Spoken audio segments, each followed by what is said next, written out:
We voted, Rachel. You're no longer a part of this family. That was the sentence my sister blurted out, casually, like she was announcing the dessert menu, right after we sang happy birthday to our mom. The room fell quiet. The only sound was the clinking of forks against plates and the faint jazz music playing in the background. I froze, still holding the cake knife in my hand because I had offered to cut the first slice. I looked up, thinking I'd misheard. What? I asked. We talked about it. All of us, she said, gesturing to the table where my mom, my brother, and even my aunt sat, avoiding my eyes. You've pulled away for months. You stopped coming around. You barely text. And today, you show up hours late with store-bought cupcakes and think that's enough? I looked around the table searching for someone, anyone, to speak up. No one did. Mom just sipped her wine. My brother looked at his phone. The air was thick, but no one was choking on it except me. I hadn't even taken off my coat yet. What none of them knew, what they never bothered to ask, was why I'd been distant. Why I stopped paying their bills, showing up at every crisis, or pretending I didn't notice how I was being used. They saw my absence as betrayal. They never saw what pushed me away in the first place. So when my sister raised her glass and said, "We've decided we're done," I didn't flinch. I just looked at her and said, "Funny." I made that decision months ago. Because the truth was, I wasn't the one who walked away. I just stopped begging to be let back in. And this time I wasn't staying silent. Long before they voted me out, I was already fading away, bit by bit, year after year. I was the one holding everything together. When my sister overdrafted her account and was about to be evicted, I wired her $800 twice. When Mom fractured her hip but refused to go to the ER because she didn't have insurance, I left work in the middle of a shift to drive her, then paid the bill without complaint.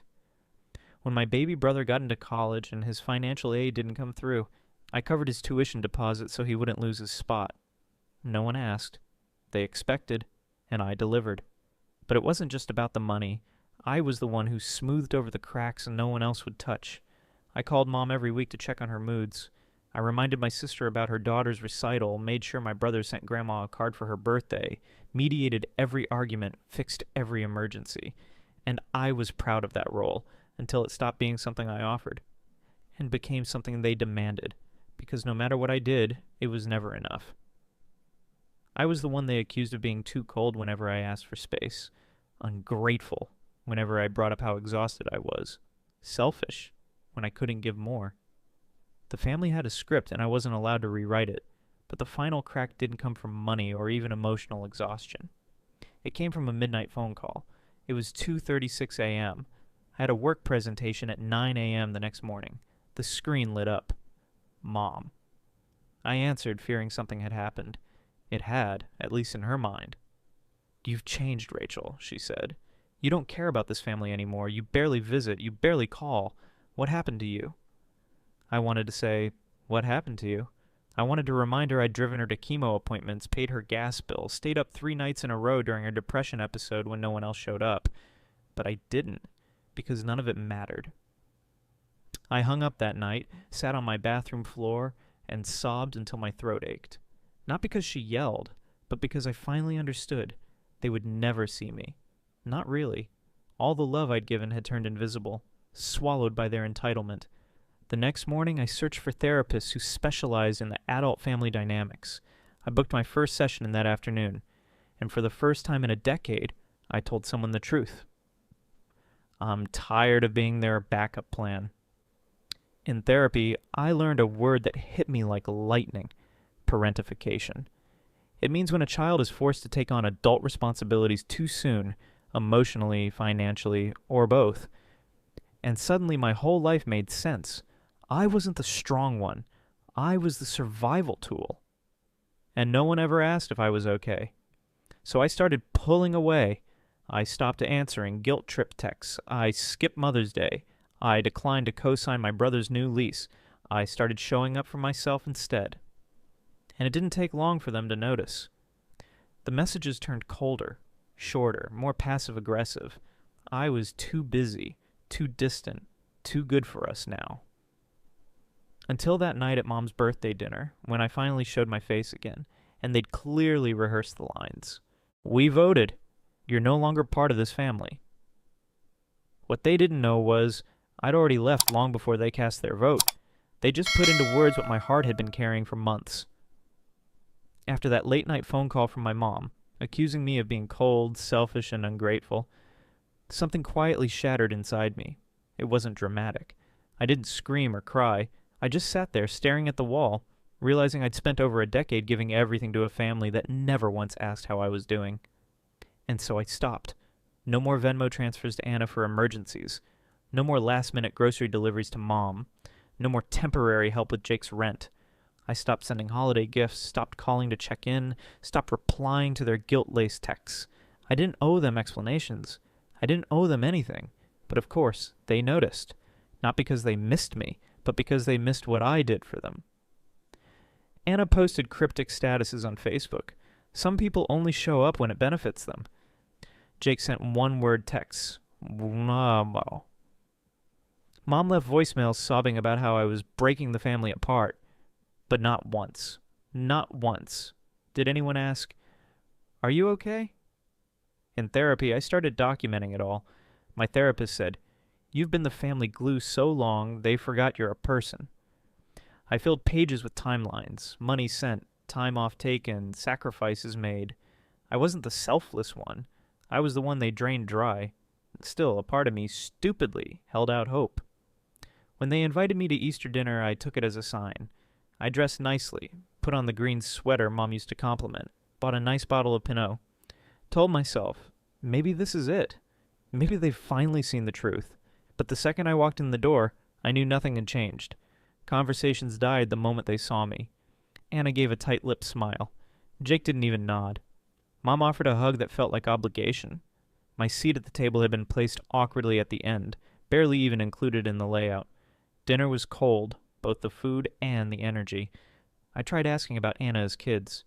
She gave one-word answers. Jake stayed glued to his phone. No one asked me a single question. I wasn't a guest. I was a ghost. Then just as dessert hit the table, Anna stood up. She tapped her spoon on her wine glass and cleared her throat like she was making a toast. "We've talked," she said, her voice calm but rehearsed. "And we've decided. Rachel, you're no longer a part of this family." Silence.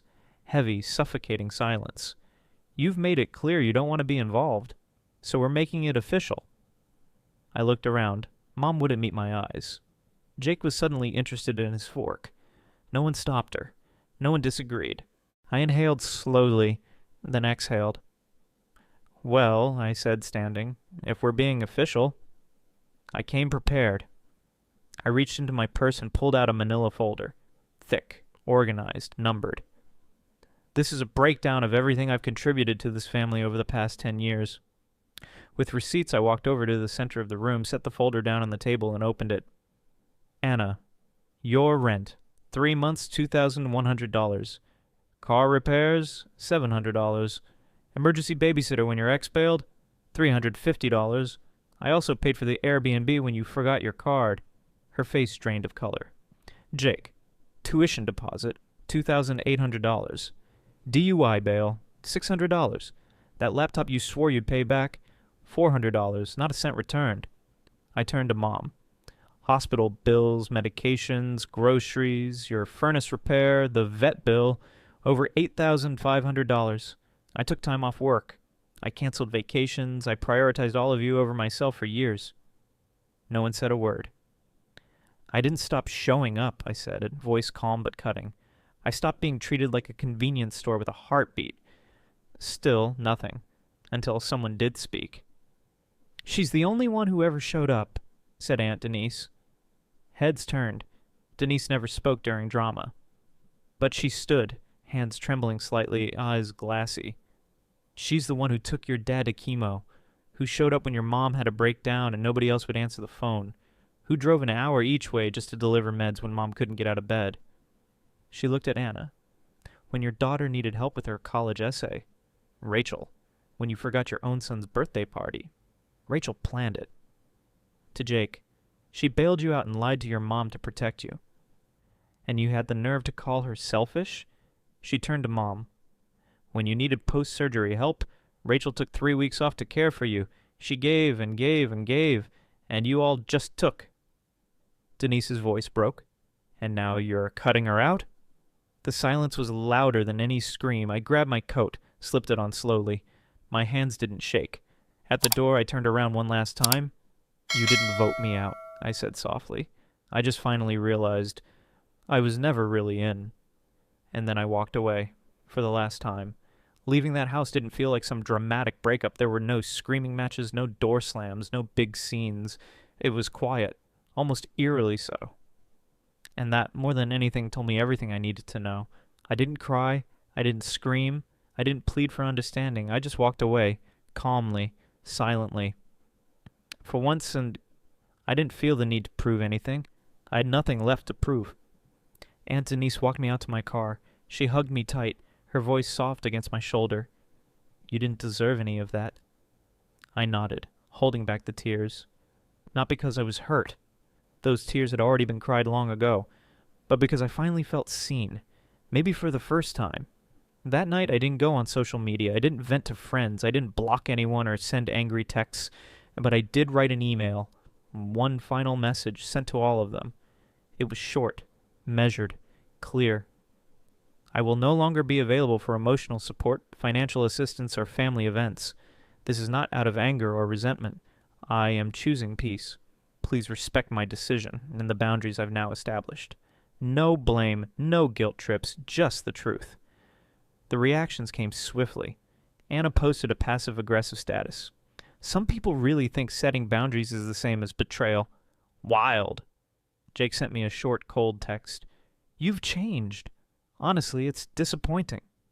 And Mom? She called, 3 times in a row, then left a voicemail, her voice thick with tears. You're tearing this family apart, Rachel. After everything I did for you, this is how you repay me? I just don't understand you anymore. But I didn't respond, because I didn't owe them my pain anymore. For the first time in my life, I stopped trying to make them understand. I stopped trying to fix what was never mine to fix. I stopped justifying my exhaustion, my silence, my need to finally breathe. Instead, I lit a candle, turned on soft music, and journaled. I wrote down how it felt to finally be free. I wrote about the weight that had lifted from my shoulders, about how strange it felt to have no obligations, and how beautiful that was. I bought fresh flowers for myself the next day, just because. I went to the bookstore alone and wandered without a timeline. I had coffee without checking my phone every 5 minutes in case someone from the family needed me. And I realized something important. I'd never really had a family. What I had was an obligation factory, a place where my worth was measured by how much I gave, how quickly I responded, how often I stayed quiet to keep the peace. And once I stopped feeding that machine, they didn't know how to love me anymore. But I wasn't angry. Just tired. Tired of being the emotional mule. Tired of being the one who showed up, paid the bill, took the hit, kept the secret, cleaned the mess. Tired of being needed, but never truly seen. And then one evening something clicked. I realized I wasn't walking away from them. They had already walked away from me.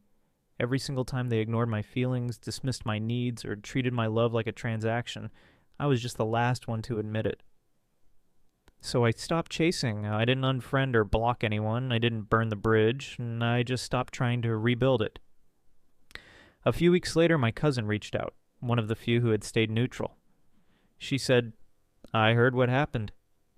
I don't know all the details, but I want you to know I see you, and if you ever want to talk, I'm here. That message meant more to me than 1,000 empty apologies, because it was simple. It was real. And it came without strings. I replied, thank you. That means more than you know. And that was it. I didn't attend the next family gathering. I didn't respond to the Easter photo Mom posted with the caption, some of us know what loyalty means. I didn't take the bait when Anna texted, still ghosting, huh? I just kept living. And with each passing day, it got easier. Because peace isn't loud. It doesn't demand attention. It just fills the cracks that chaos once lived in. And with absolute calm, I said to myself what I should have said years ago. I'm not walking away. You already did. I'm just not chasing anymore. After everything that happened, I moved. Not because I was running away, but because I was finally choosing myself. I packed my apartment in silence, canceled the lease without telling anyone, and settled into a modest little rental a few towns away. No family nearby, no emotional landmines, just quiet. I didn't even realize how loud my life had been until I had the space to breathe. I changed my number, deleted the family group chat. I left behind the version of me who was always available, always rescuing, always sacrificing. I started writing again. At first it was private journaling, then it became a blog. I named it Unlearning Obligation, because that's exactly what I was doing. I wrote about family burnout, about what it feels like to give everything and still be called selfish, about setting boundaries when you've been raised to have none.